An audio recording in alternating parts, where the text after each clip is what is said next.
जय इंद्रायणी माता की.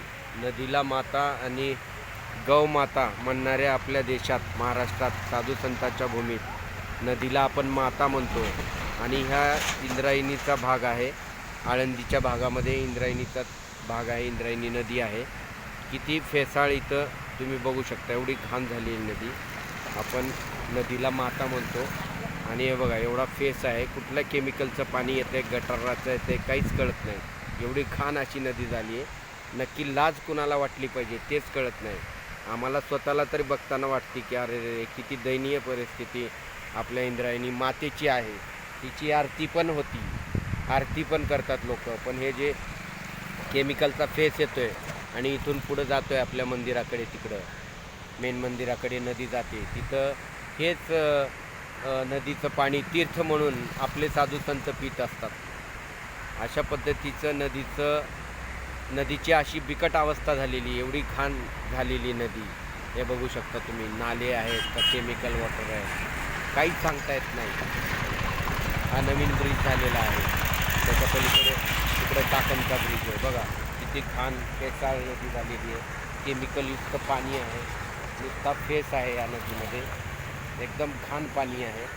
तर नक्की याच्यावर कोणीच काम करत नाही आहे.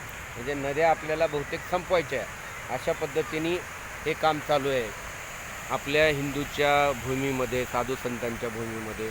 नदीला आपण माता मानतो आणि त्याची ही अवस्था आपण सगळ्या लोकांनी करून ठेवलेली आहे. त्याच्यात सर्वच घटक जबाबदार आहेत, पण याची जबाबदारी कोणी घेत नाही, जिम्मेदारी कोणी घेत नाही.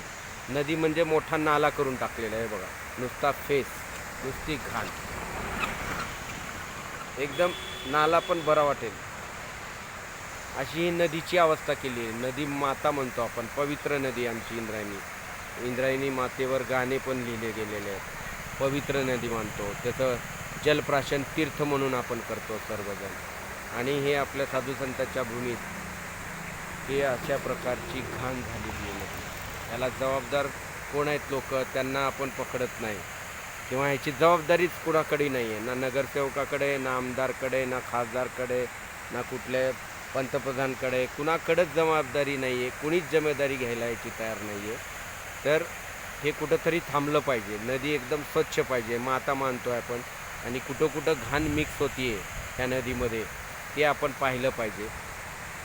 कोणीतरी पुढाकार घेऊन ह्याची स्वच्छता केली पाहिजे असं मला वाटतं. धन्यवाद. जय इंद्रायणी माता की जय.